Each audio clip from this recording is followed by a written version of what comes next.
I admire her po simula pa noon. Emman Bacosa Pacquiao.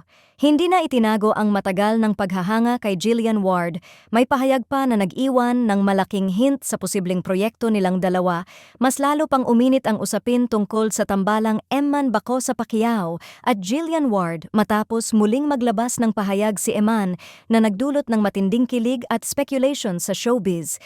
Ayon sa aktor, I admire her po simula pa noon, lagi ko na siyang pinapanood.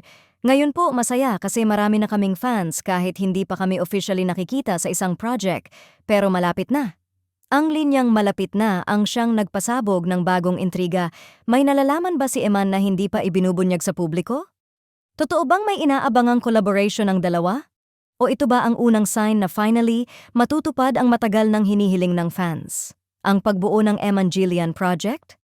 Sa mga nakaraang buwan, hindi may kakailang consistent si Eman sa pagpapakita ng appreciation kay Jillian. Simula sa mga interview na puno ng paghanga hanggang sa mga subtle social media interactions, kitang-kita sa aktor ang genuine admiration niya sa actress. Hindi ito basta-bastang showbiz talk. Marami ang nakakapansin na may sincerity at excitement sa bawat banggit niya kay Jillian. Sa kabilang banda, si Jillian ay hindi rin nagtatago ng saya at sorpresa sa dami ng fans na nagsusuport sa kanilang dalawa kahit hindi pa sila nagtatambal. Ang ganitong mutual openness ng dalawang stars ang dahilan kung bakit lalong bumibigat ang posibilidad na ang kanilang unang project ay hindi na matatagalan.